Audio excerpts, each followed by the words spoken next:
Welcome back to the Raid Addict's Raid Leading Guide.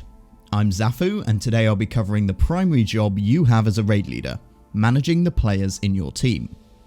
As always, if you have questions, suggestions or comments, please do engage below the video or join the Raid Addict's Discord community, a link is in the description. This video will be a bit longer as I'm covering a lot of key topics. For this reason, I've timestamped them in the video description if you wish to skip to specific sections.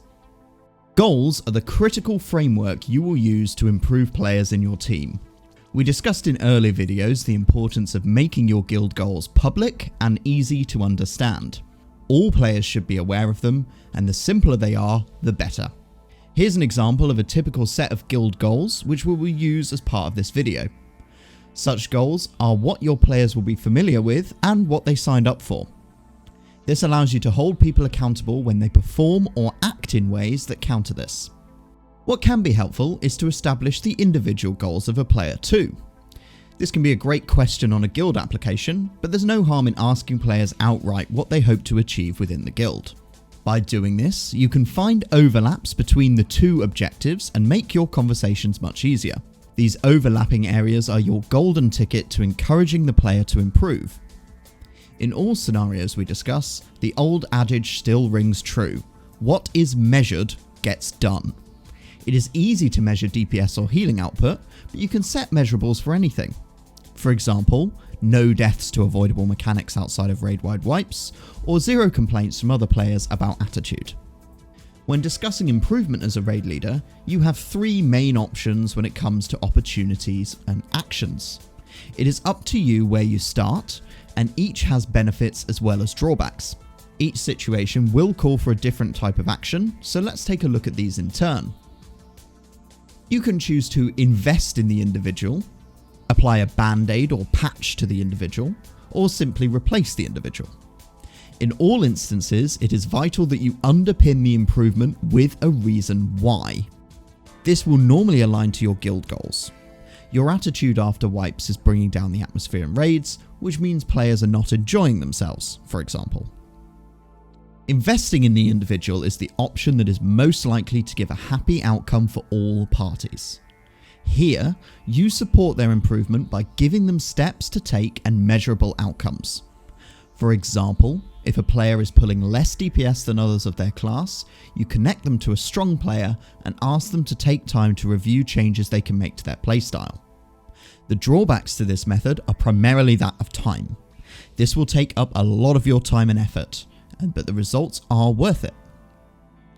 As we love a simple step process here at Raid Addicts, here's a formula for you to use when setting improvement objectives with a player. In this scenario, we have a mage who is underperforming in raids. First of all, establish the goal, the ideal situation or outcome that you would like from the player and why this goal is important. Align this to your guild goals and make it measurable. In our example, we want the mage to improve his DPS output to match others in the team. This is important so we're able to meet a DPS check on the encounter. Establish the reality. This is the current situation that needs improving. This is most powerful when the player establishes this for themselves. If DPS is the concern, ask them to discuss where they feel their DPS performance is at present. Help them through questioning if necessary and listen to their responses. They may well share an underlying concern with you that can affect this. For example, where I stand, I'm out of range for 2 or 3 seconds during my combustion. Next, establish the opportunity. This is the action they can take to improve. Again, invite them to suggest this. It's less work for you and they're more likely to commit to doing it if they decide it for themselves. An action here would be, if I ask a strong mage to look at my rotation and logs, I could learn some tips for the fight. Lastly, establish when they're going to do the action. When they will take the action and when you will next review it with them. This is entirely down to you, but do make it realistic. If you want them to improve by tomorrow, then you need to ensure the action is very clear, very easy to complete, and that they will have enough time to do it. This works for any deliverable action. Another example would be an attitude concern. The goal here would be to prevent their attitude affecting other players' enjoyment of the raids. The reality is that their deep sighs on voice chat are annoying others and making them feel worse after a wipe. The opportunity could be that if they contribute after a wipe, it has to be with something constructive or a compliment to another raider. The when could be next raid, and you will review it after the raid is over. In all instances, agree a second review with the player and confirm whether they have achieved the goal or not. This can be a great opportunity to deliver a well done, which does wonders for morale. Next, let's look at the band-aid or patching the individual. Band-aiding is essentially a light touch version of investing. This essentially boils down to giving them an instruction and asking them for it to be completed as soon as possible. It's likely to be slightly less well received, but it will often get the job done regardless. In our example, this could simply be, I need to see an improved output from you next raid, or we'll have to bring someone else. In reality, if you have a number of plates to spin as a raid leader, this can be the most effective option. It's important to still give a deliverable outcome, such as no deaths to void zones next raid, or bring your DPS in line with other players across all the attempts. In such situations, it is important to still hold the player accountable with a follow-up conversation, confirming whether they have achieved the metric you set out. Replacing the individual is the most drastic method for improving the guild overall. It is rare that you will take this action as a first course, but there are some situations, such as inexcusable behaviour or blatant disregard of others, where it may be suitable. For example, a clear contravention of the guild rules or going away without leave for a week without good reason.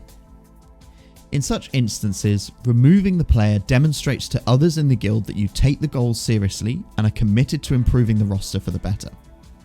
Using this method to address performance concerns is often a last resort and only works if you have a better replacement waiting in the wings that you can bring in immediately.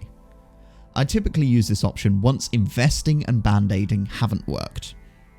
It's important to explain why you are taking the action to the individual.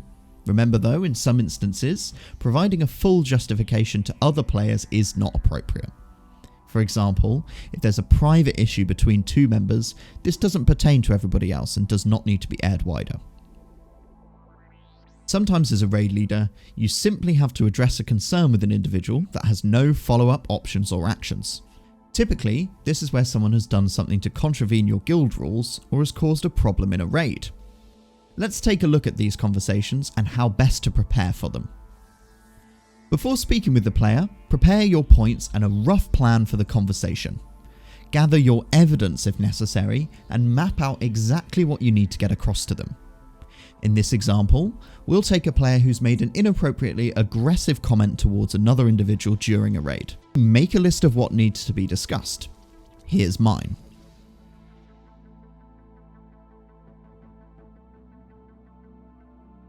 There's nothing surprising here. It is clear what we take issue with, how it affects others, and how it has contravened the guild goals.